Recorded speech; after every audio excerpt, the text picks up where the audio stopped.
할렐루야. 할렐루야. 네, 알겠습니다. 자, 오늘은 사도행전 10장을 우리가 함께 좀 나누면서 하나님이 우리에게 어떤 마음을 주시는지 좀 생각해보는 시간 가졌으면 좋겠어요. 사도행전 9장 사울이 회개해서 다메섹에서 예수님 만났죠.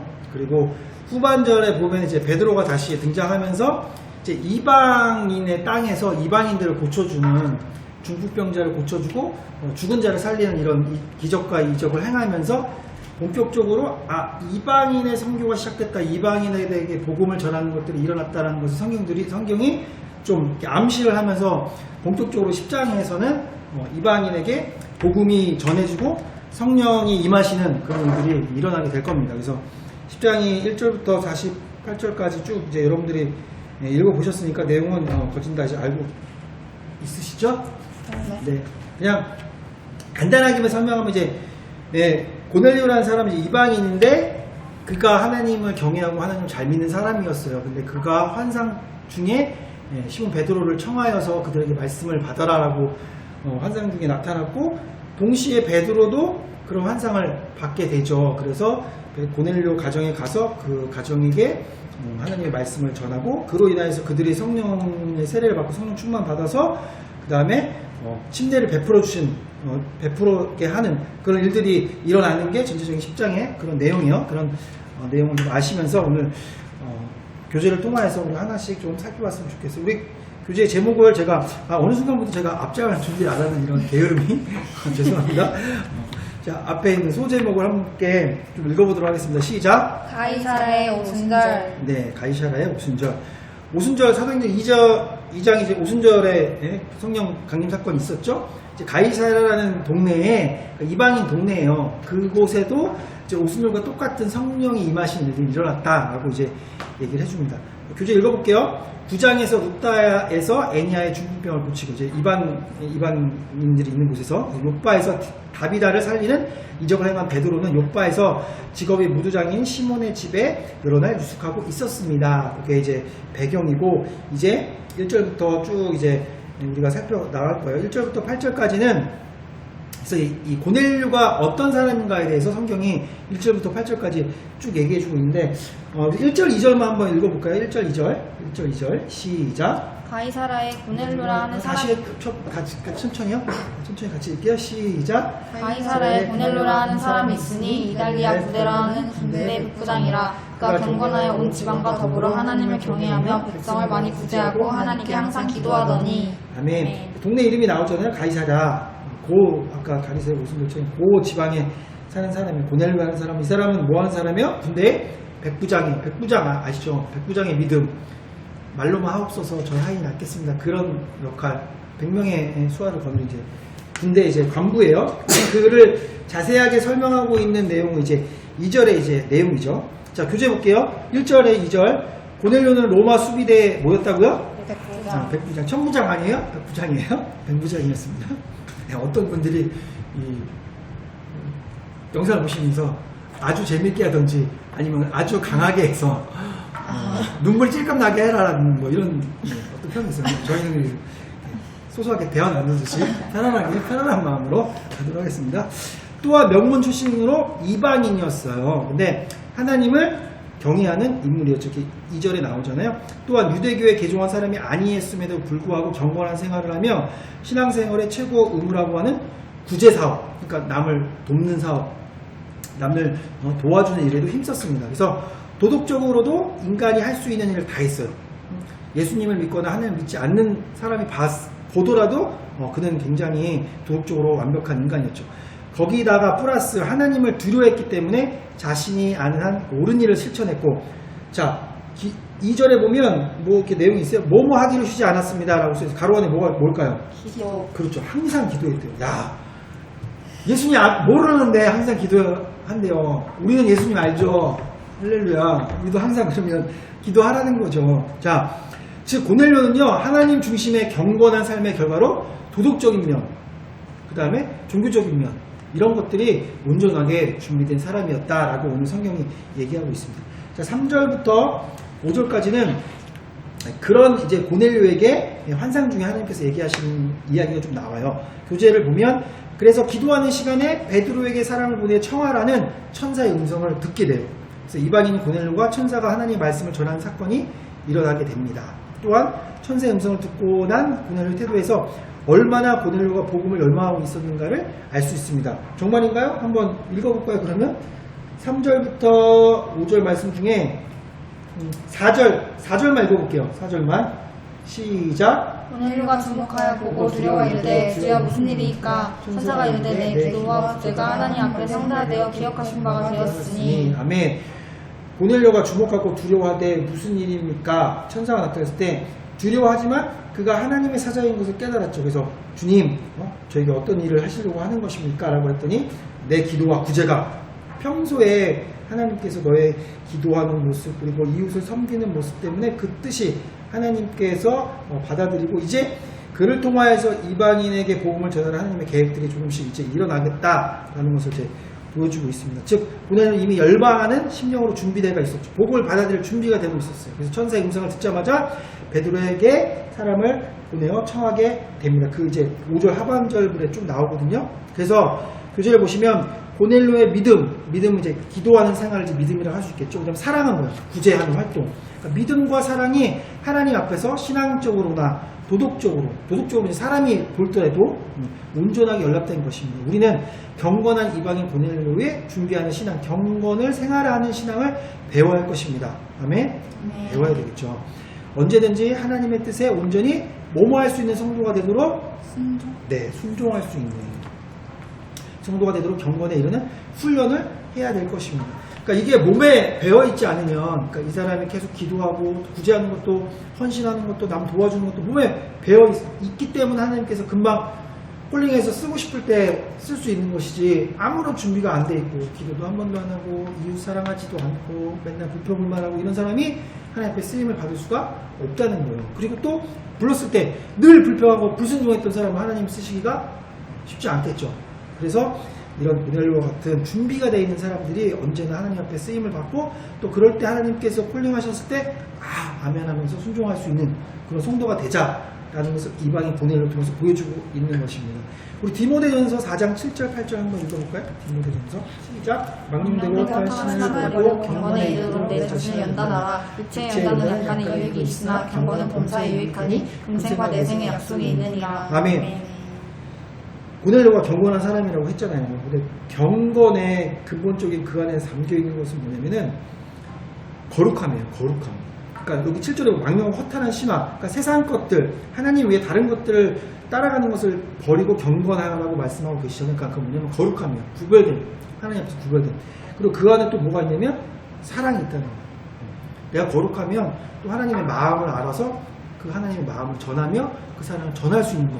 그것이 바로 경건한 삶이고 경건한 신앙이죠. 그러니까 어떻게 보면 경건이 이렇게 외형적으로 보여지는 나의 종교적인 것만 봐서도 안 되고, 그러니까 어떤 사람 예배는 엄청 잘 들어. 근데 이웃과 소통 없어. 이웃과 사랑하지 않아. 대화도 안 해. 나만 그냥 하나님한테 예배 드리는 게 최고로 생각해. 그것만 한다고 좋은 것은 아니라는 거죠. 그 안에는 거룩하고 믿음 생활 잘하는 것도 중요하지만 그 플러스 이웃 사랑, 하나님 사랑. 하나님께서 그들을 사랑하기 때문에 우리도 사랑하는 것들 이것을 다 포함하고 있어야 경건이다라고 얘기할 수 있으며 경건은 범사에 유익합니다. 금생과 내생 이 땅에서 그리고 하나님 나라 가운데 있을 때 우리에게 유익한 것이다. 그래서 우리가 항상 경건한 삶을 사자, 경건한 신앙생활을 합시다 라는 것을 우리가 생각하고 살아야 될 줄 믿습니다. 자, 9절부터 23절까지 이제 10장 살펴볼 건데요. 이제 백부장 고넬료가 환상을 보고 하인을 불러서 이제 베드로를 찾아가는 그런 모습이 나오고 있습니다. 자, 우리 성경은 어디서부터 읽어볼 거냐면 자 9절부터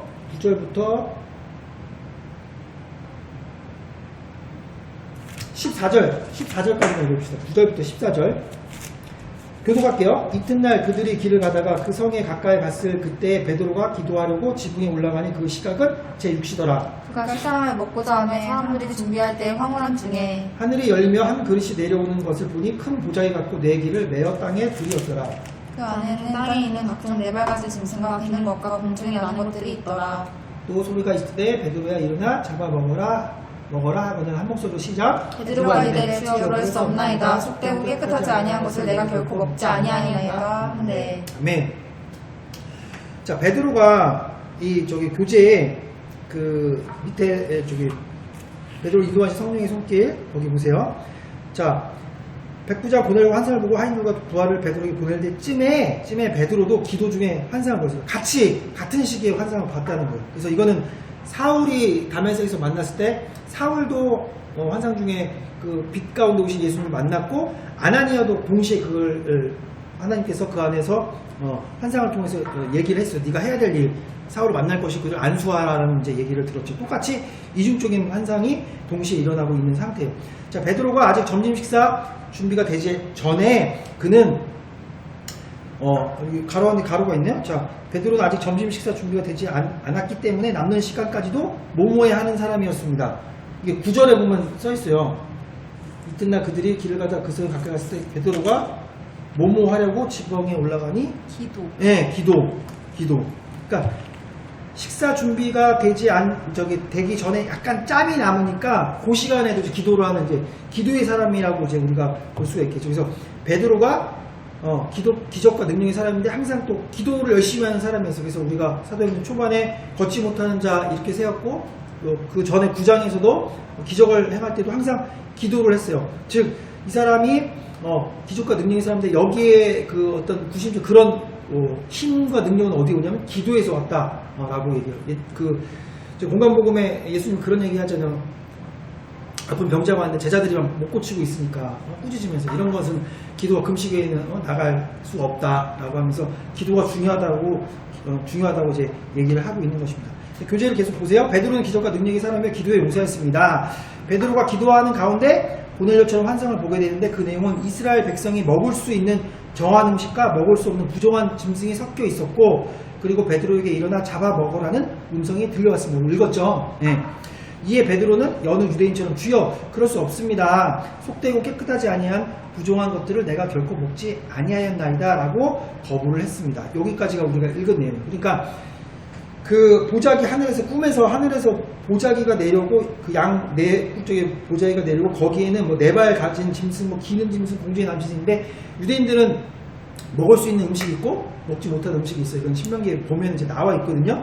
자, 이런 것들을 보면서 저 이런 거 안 먹어요. 유대인들은 이런 거 안 먹잖아요, 하나님 라고 이제 얘기를 한 거예요. 그런데 계속 교재를 보세요. 베드로는 혼자 깨끗한 척을 했어요. 나 유대인이니까 못 먹어요. 근데 하나님 아들 예수 그리스도께서 이 땅에 오심으로 부정한 음식과 정결한 음식의 구분, 다시 말해서 하나님의 정결한 백성과 부정한 누구일까요? 이스라엘 백성과 다른 사람 뭐라고 해? 이방이라는 구분이 철폐되었다는 사실을 베드로가 아직도 깨닫지 못하는 거예요. 성소와 지성소의 휘정이 깨지면서 그 모든 경계선 깨트렸어요. 누가? 예수님이 십자가에 죽으신 거예요. 마찬가지로 자기가 선민이라고 느꼈고 우리만 구원받는 구원 백성이라고 생각했던 이스라엘 백성들의 고정관념, 그건 예수님의 십자가 죽으심으로 대속하시면서 다 이루었다 하시면서 깨뜨려 버리신 거예요. 즉 이방인이나 이스라엘 백성이나 우리도 이방인이잖아요. 한국 사람, 그죠? 예수님이 허락하지 않으셨으면 우리는 못 가요, 하나님 나라. 근데 예수님께 십자가에 돌아가심으로써 그 일을 이루신 거죠. 그래서 이 성경 말씀은 야, 너 부정한 음식이라고 안 먹고 이런 거 이거 이제 아니야. 예수님 오심으로 이 모든 것들 해결됐어. 누구나 예수 그리스도 안에 있으면 하나님의 백성이고 하나님의 자녀, 누구나 구원받을 수 있는 자격이 있다라고 오늘 성령이 얘기해주고 있습니다. 그래서 이 점을 그에게 각인시키기 위해 하늘로부터 음성이 3번씩 반복이 됐어요. 16절 그 이후에 보면 3번 반복됐다고 써있거든요. 3번, 성령의 3번은 굉장히 강조되는 거예요. 굉장히 중요한 얘기거든요. 그래서 3번씩이나 반복됐습니다. 자, 11절에서 큰 보좌에 갖고 내 길을 메어 땅에 내려왔다는 것은 동서남북 곧 모든 나라와 모든 민족 그리고 인종의 차별을 두지 말고 무엇을 증언하라는 의미입니까? 네, 복음. 생명의 복음.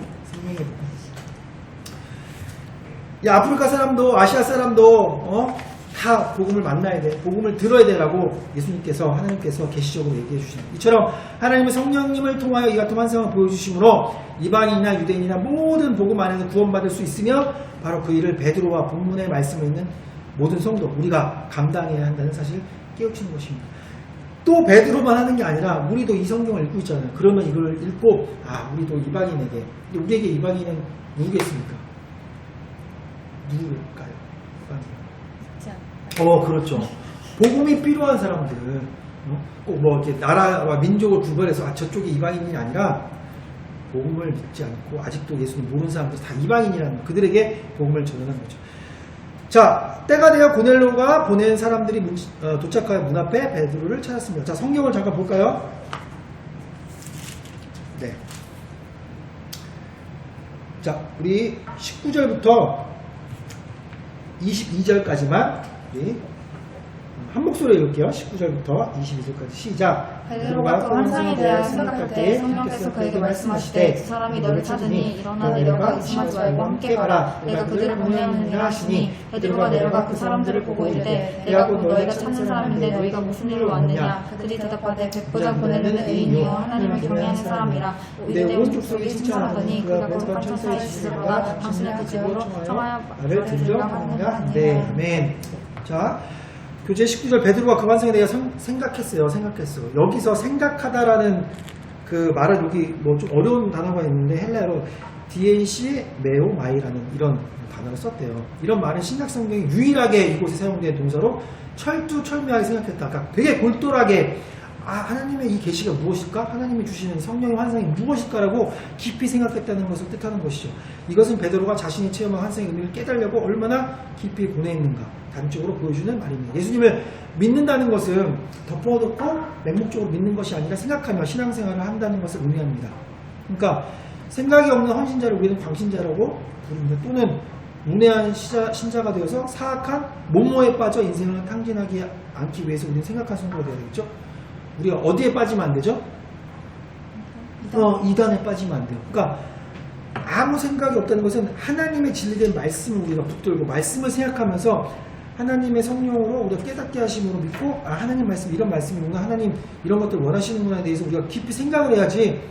어떤 누군가가 저기 금가루 날린다고 저기 따라가고, 은가루 날린다고 저기 따라가고, 누가 고침 받았다고 저기 다 따라가고, 내가 하나님이고 예수님이 내려왔다고 그런가 보다 따라가고, 이렇게 아무 생각 없이 신앙생활하면 안 된다는 거죠.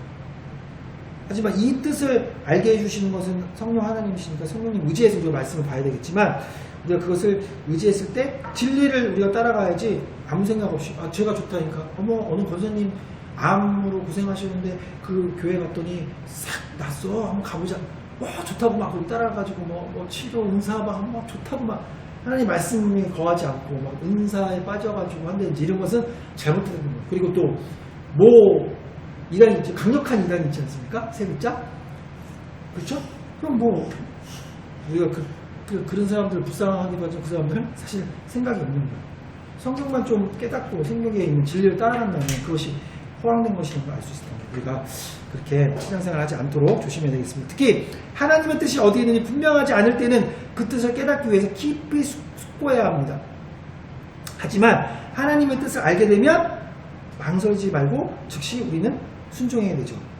자, 우리가 22절에 보면은 이렇게 되죠. 그가 거룩한 천사의 지시로 당신은 그 집으로 청하는 말을 들어 하느니라 한데 하면서 요 말을 듣고 바로 즉각적으로 베드로가 이제 움직이기 시작하거든요. 자, 하나님의 뜻을 파악하기 위해 고민하고 있던 베드로에게 누가 가로 안에 내가 보낸 두 사람이 너를 찾으니 의심하지 말고 그들과 함께 가라고 말씀하신 하신 분은 누굴까요?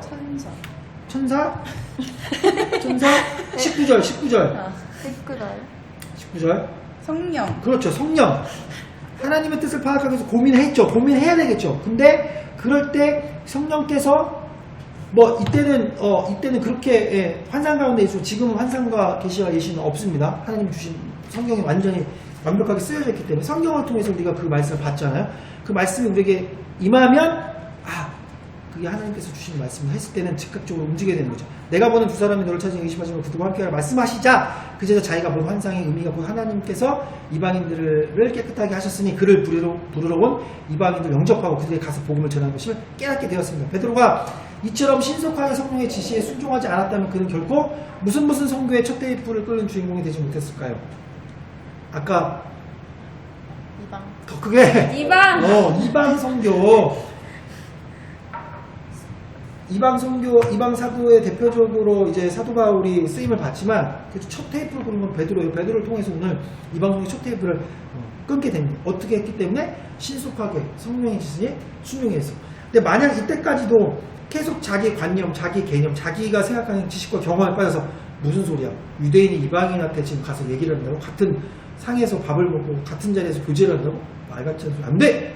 라고 생각한다는 거예요. 그러니까 우리들로 얘기하면 우리가 교회 다니는데 뭐 예를 들어 다른 믿지 않은 사람은 무슨 세상 사람들은 어떻게 저기 술 먹고 저렇게 방탕한 사람들이랑 같이 얘기를 나눈다고 안 돼! 저는 영원히 구원받지 못해! 라고 얘기하면 안 된다는 거죠.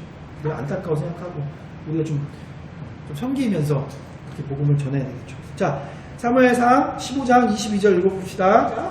사무엘이 이르되 여호와께서 번제와 다른 제사를 그의 목소리를 청종하는 것을 좋아하시같이 좋아하시겠나이까. 순종이 제사보다 낫고 듣는 것이 순양의 기름보다 나으니. 아멘 아멘. 네, 뭐가 나요? 순종이 제사보다 나요.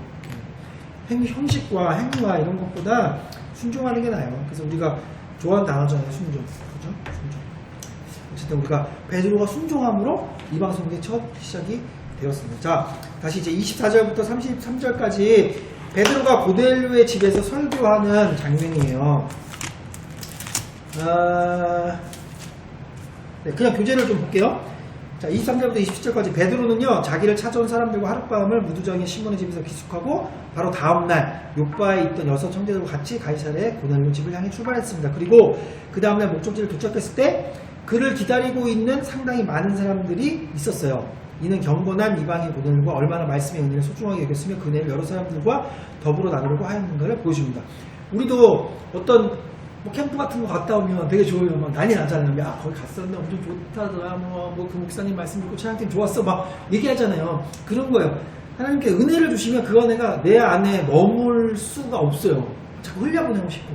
그러니까 고넬료도 그렇게 하나님 말씀을 소중하게 생각하고 막 목말라하고 있으니까 야, 오늘 하나님 보내신 베드로 사자가 오신대. 우리 말씀 듣자. 막 이제 막 불러드린 거예요. 그래서 그 자리에서 이제 기다리고 있었던 거예요. 자, 33절 당신에게 명하신 모든 것을 듣고자 하여 다 하나님 앞에 있나이다라고 이제 고넬료가 얘기해요. 그래서 즉 하나님 말씀을 듣고자 하여 하나님 말씀 앞에 있다는 것을 말해줍니다. 베드로의 치유의 이적이나 인간적인 축복, 베드로의 그 전에 있던 뭐 기적과 이적, 물론 소식을 들었겠죠. 근데 그것들을 바라보는 것이 아니라 다만 하나님의 뭐뭐 듣기만을 원했을까요? 그렇죠. 말씀 듣기만을 원했어요. 이게 이제 33절 나중에 한번 읽어보세요. 하나님 앞에 있나이다라고 표현되는 것이 바로 하나님 말씀 듣기를 원했어요. 다른 건 필요 없습니다. 하나님 말씀을 듣기를 원합니다. 하나님이 무엇라 얘기하시는지. 자, 우리는 지금 신앙생활의 중심을 어디에 두고 있습니까? 물론 은사도 있고 방언도 있고 신앙생활에 필요한 부분들이 분명히 있어요. 하지만 하나님의 뭐뭐 위에 세워지지 않는 표적은 세상 누각에 불과할까요? 말씀. 그렇죠. 말씀 위에 세워지지 않는 거예요.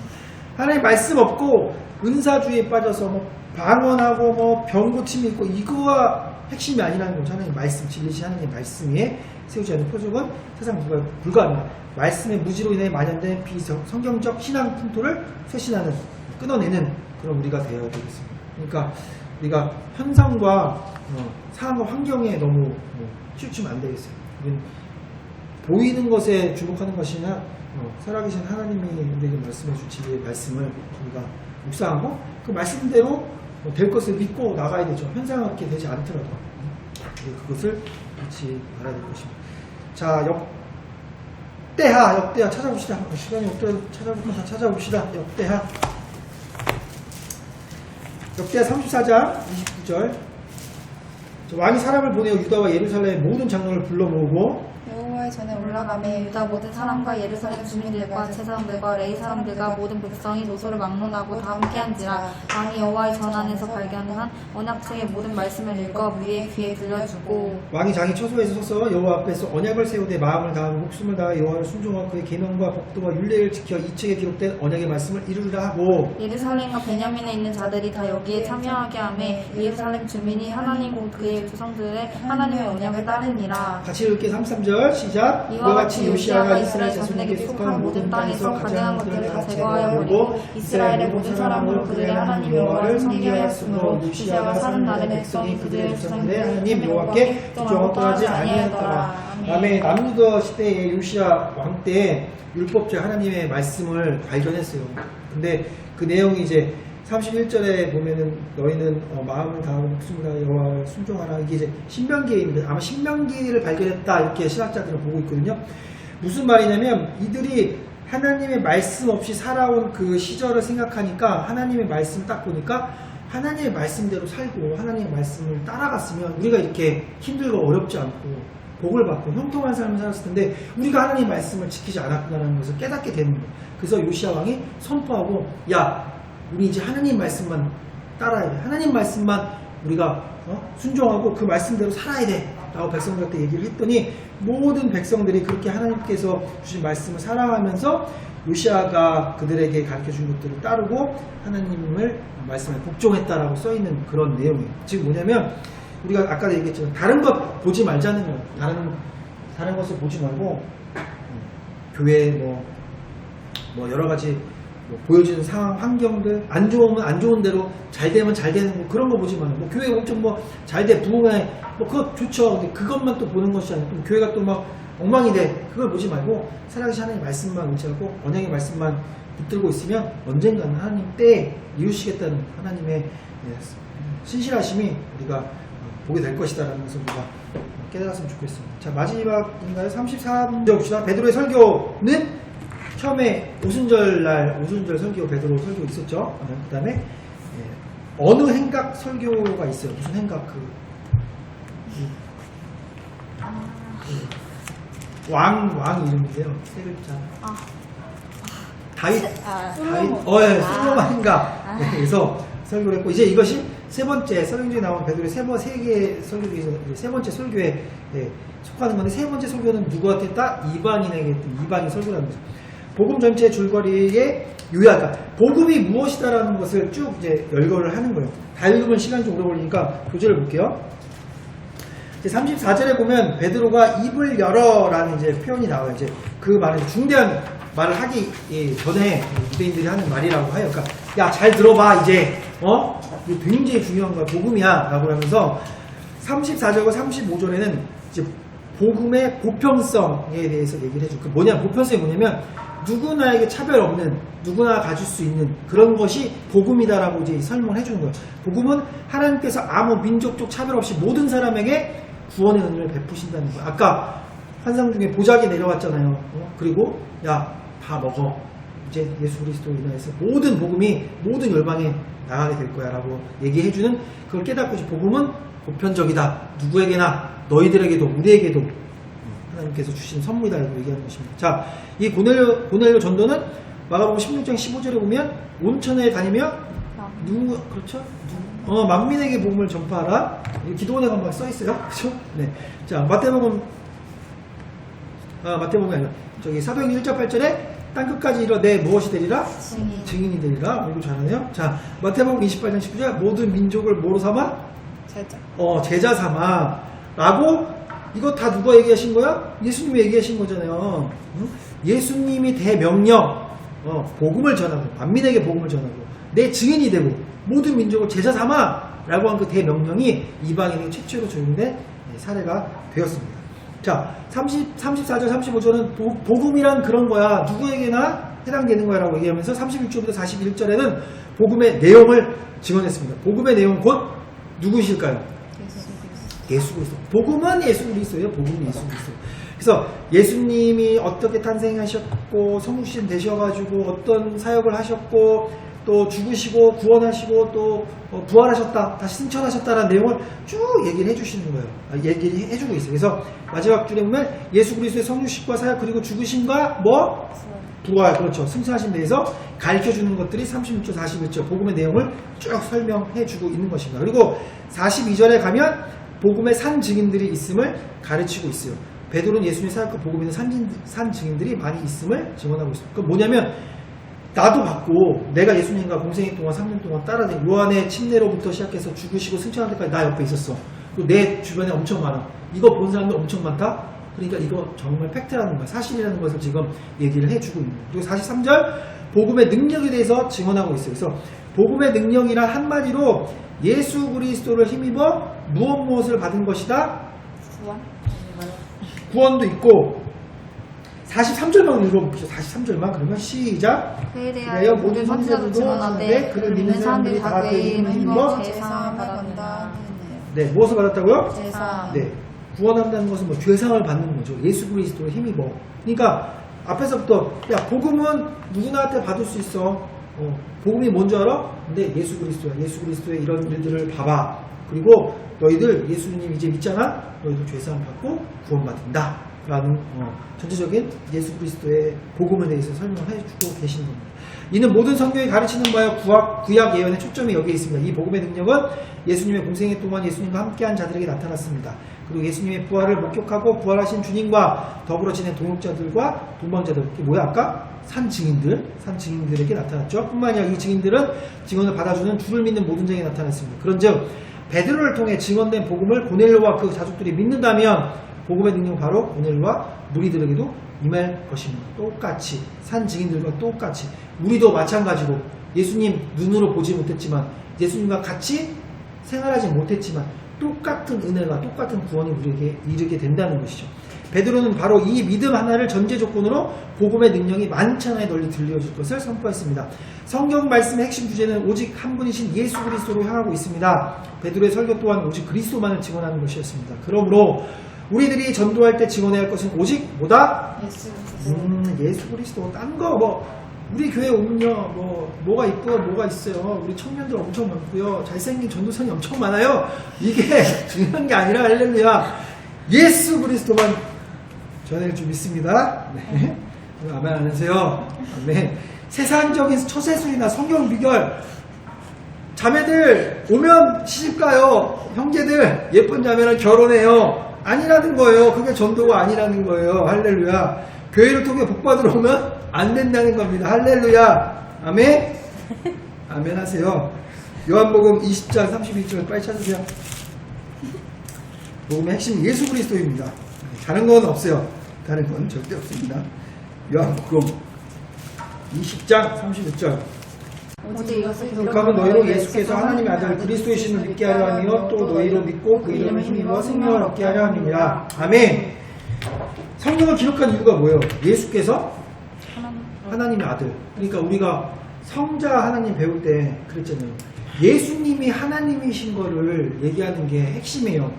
그러니까 하나님의 아들이 예수 그리스도가 하나님이시다. 그리고 이것을 믿게 하기 위해서고 또 너희로 하면 그 이름을 힘입어 어떻게 해요? 생명을 얻게 하는 거예요. 구원을 주고자 하는 것이 핵심이라는 거예요. 그러니까 다시 말해서 이것이 복음이고 이것 외에는 다른 것들을 전한다면 그것은 이단이에요. 사실 이단이에요. 다 필요 없어요. 네. 오직 예수. 그래서 예수님 하나님의 아들이시고 우리를 위해서 이 땅에 오셔서 죽으셨고 부활하시고 승천하시고 다시 오실 것이구나. 그래서 우리가 이것을 믿는다면 멸망치 않고 영생을 얻게 되는 것이구나. 그래서 우리가 믿어야 할 것입니다. 자, 마지막 단락입니다. 44절부터 48절의 단락이에요. 자, 이방인에게 임한 성령의 은혜하고 이제 오늘 제목이었던 가이사랴의 오순절이라고 써있잖아요. 이제 설교를 쭉 했어요. 복음의 보편성, 예수 그리스도를 정했고 산증에 대해서 또 복음의 능력에 대해서 다 설명을 하고 설교를 마쳤어요. 그랬더니 그들에게 어떤 일이 있냐면 성령이 임하시는 거예요. 오순절에 마가의 다락방에서 불과 같이 바람과 같이 임했던 성령의 이들과 똑같이 임하시는 겁니다. 교재로 볼게요. 44절. 베드로가 고넬료의 집에서 예수님을 증언했죠. 예수님의 사역으로 말미암아 구원을 선포할 때 성령께서 말씀을 듣는 모든 사람에게 임하는 역사가 있어요. 모든 사람한테 보편성.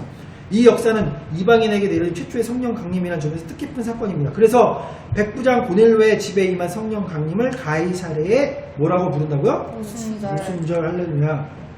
즉 베드로의 설교를 통해 유대인과 이방인의 장벽이 완전히 철폐되었을 때 이방인들에게도 성령님이 임한 것입니다. 이 성령 강림이 44절에 나와 있듯이 말씀 중에 임하셨습니다. 우리 44절만 그럼 읽어볼까요? 44절 시작. 베드로가 이 말을 할 때 성령이 말씀 듣는 모든 사람에게 내려오시니. 아멘. 이 말을 할 때 복음을 전할 때 성령이 말씀 듣는 모든 사람에게 내려오시니. 그러니까 성령은 언제 임하시는 거예요? 말씀을 통해서. 말씀을 들을 때. 하나님의 말씀, 하나님의 구원의 계획이 예수 그리스도 성취된 것이 깨닫게 하시는 말씀을 통하여서 성령님이 우리에게 임하시는 그 깨닫게 하시는 거죠. 그것이 우리에게 적용되는 거잖아요. 그죠? 자, 즉 베드로의 저기 45절 46절 이방인에게 이제 그들이 이제 전해지는 거죠. 그죠? 47절 48절에 보면 세례를 주는 일이 일어나는데 40절 제가 이렇게 뭐라고 그러냐면 이에 베드로가 이르되 이 사람들이 우리와 같이 성령을 받았으니 누가 능히 물로 침례 베품을 금하리요. 야, 침례 베풀어는 것을 금하지 마라. 성령 받았는데 이들이 침례 받기에 충분하다라고 하면서 명한 예수 그리스도의 이름으로 침례를 베풀라 하니라. 그들이 베드로에게 며칠 더 머무기를 청하니라 써있어요.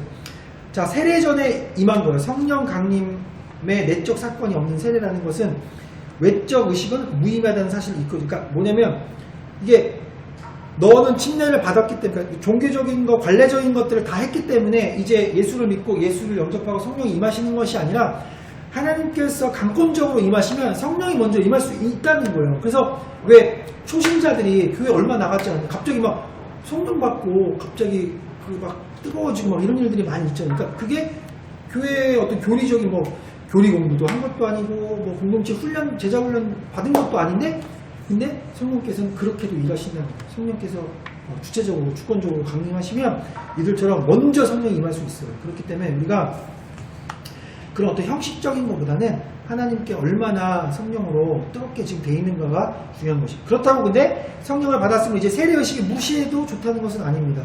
성령을 받았지만 전관계가 약간 바뀔 수도 있지만 세례를 통해서 또 내가 고백되어져야 되죠. 내가 이제는 죽고 내 안에 그리스도가 사심을 고백하는 세례의식도 필요한 것이죠. 그래서 중심이 없는 형식주의는 무의미해요. 그런 것은 이제 우리가 배역해야 되겠지만 성령의 임재와 같은 내용이 있는 형식은 그 신앙은 보호해야 된다는 것이죠. 그래서 참 어려워요. 어떨 때는 야 이건 맞는 거 아니야, 이건 틀린 거 아니라 우리가 우리 잣대로 생각하는 것보다는 하나님께 묻고 구하고 또 성령의 임재 가운데 어떤 것이 하나님의 방법인지 성령을 먼저 주시고 또 먼저 일하게 하시는 게 하나님 뜻이면 그때 그러면 우리 그렇게 따라야죠. 그런 거를 중요하게 우리 생각해야죠. 자, 마지막에 봅시다. 이방인에게 임한 성령의 은혜는 무엇이 만민에게 전파되는 진일보요 성령이 만민에게 부어지는 하나님의 약속의 성취였을까요? 아니, 성령의 은혜는 무엇이 만민에게 전파되는 거예요?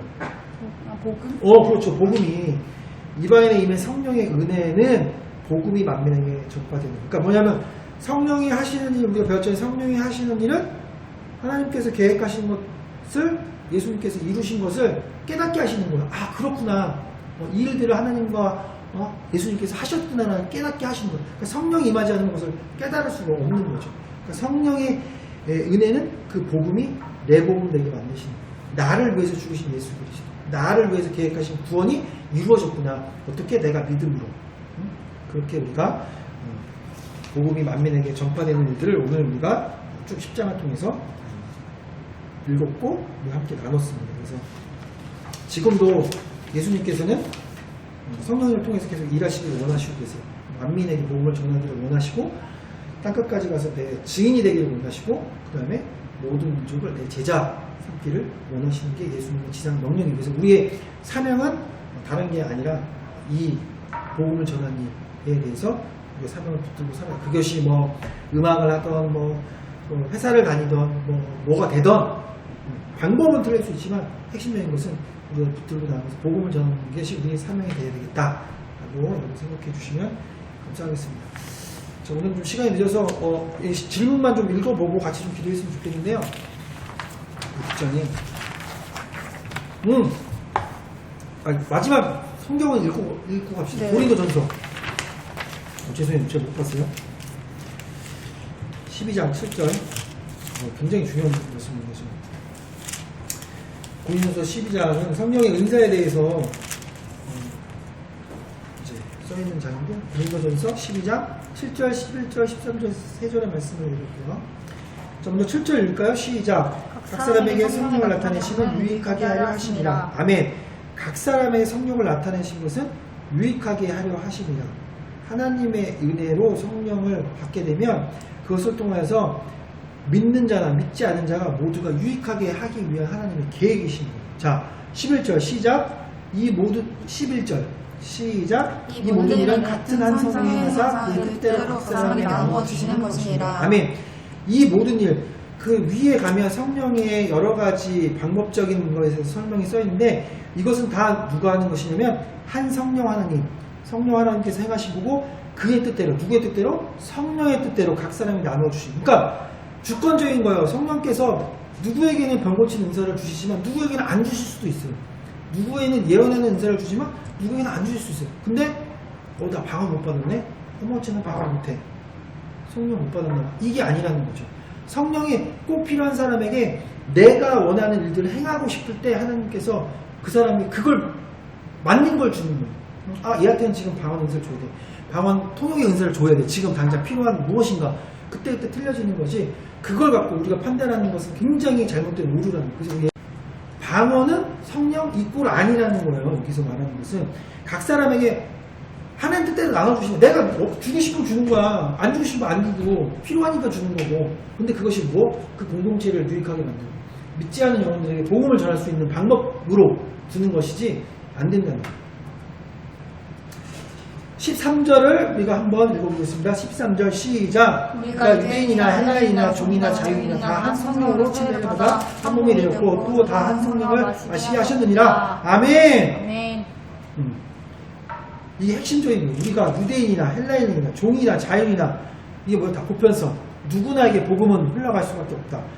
그것이 다 한 성령으로 인하여서 침례를 받고 한 몸이 되었고 또 한 성령을 마시게 하는. 그 뭐냐면 우리가 지체가 여러 가지 여러 모습으로 있지만 다 한 몸이라는 거예요. 몸이 그 다음 14절 나오고 몸은 한 지체이고 여러 몸이 아니라는 거예요. 한 몸에 있는 모든 지체이기 때문에 우리가 필요에 따라서 공동체를 세우고 하나님의 나라를 만드는 곳에 누구는 손의 역할을 하고 누구는 눈의 역할을 하고 발의 역할을 하고 그런 차이가 있을 뿐이지 너는 뭐 셀 리더고 너는 뭐 회장이니까 뭐 엄청 막 거룩하시고 뭐 또 믿음이 좋고 이게 아니라는 거예요. 그때그때 필요하면 누군가에는 새끼발가락 역할을 해야 될 사람이 필요하면 그 사람이 성령을 통해서 그 일을 하게끔 만드는 것 뿐이지 새끼발가락 너는 별거 아니야 난 눈이야 이거 잘못된 생각이야. 하나님 원하시는 그런 것이 아니에요. 성령이 하시는 일도 그런 일이 아니시라는 거죠. 그래서 우리가 그리스도의 몸, 예수 그리스도의 머리 되신 그 교회 안에서 우리가 같은 성령 안에서 같은 교회로 지어져 나가야 됩니다. 평등하게 주의 사랑하는. 하지만 그 안에서 믿음의 분량이 조금씩 차이는 있어요. 근데 그 분량 차이는 우리가 채워줘야 될 차이인 거지 그거 가지고 평가하는 차이는 아니죠. 믿음이 없는 자에게 믿음을 채울 수 있도록 도와주고 이끌어주는 게 공동체가 해야 될 일이라는 거죠. 자, 오늘 또 말씀을 생각하시면 사도행전 10장이 끝났습니다. 10장을 벌써 끝났어요. 10번을 우리가 나눴다는 건데 물론 매주 나누지 못했지만 그래도 꾸준히 한 달에 한 번, 두 번 정도 계속 나가면서 이제 28장까지 얼마 안 남았어요. 18장밖에 안 남았네요. 그죠? 그래서 오늘도 10장에서 이방인들을 향한 하나님의 복음의 계획들이 예수 그리스도가 말씀하신 대로 착착착 이루어지는 것들을 우리가 또 봅니다. 그래서 말씀을 통하여서 우리가 온전히 예수 그리스도가 누구신지를 전해야 될 것이고 또 그 예수 그리스도를 전함으로써 그들이 모두 구원받아야죠. 그렇죠? 우리만 구원받으면 안 되잖아요. 또 우리 주변을 좀 둘러봐야 될 것 같아요. 정말 우리의 도움과 우리가 정말 더 필요한 손길들을 전해줘야 될 사람은 누군가. 그리고 우리는 정말 고넬료와 같이 그런 경건의 삶을 살아가고 있는가. 우리 삶 가운데 기도하고 말씀 보고 예배하는 것 외에 구제하고 섬기고 헌신하는 일들이 경건이라고 오늘 얘기하고 있잖아요. 그래서 우리가 그런 삶을 좀 살 수 있도록 하지만 그거는 우리 힘과 능력으로 되지 않죠. 성령께서 우리에게 부어주시는 힘과 능력으로 될 줄 믿습니다. 날마다 또 성령님 더 의지하고 말씀도 의지하고 붙들고 나가는 저희들이 됐으면 좋겠습니다. 말씀 생각하시면서 결단을 드리고 결단하면서 이렇게 기도하며 나가도록 하겠습니다. 기도하시겠습니다.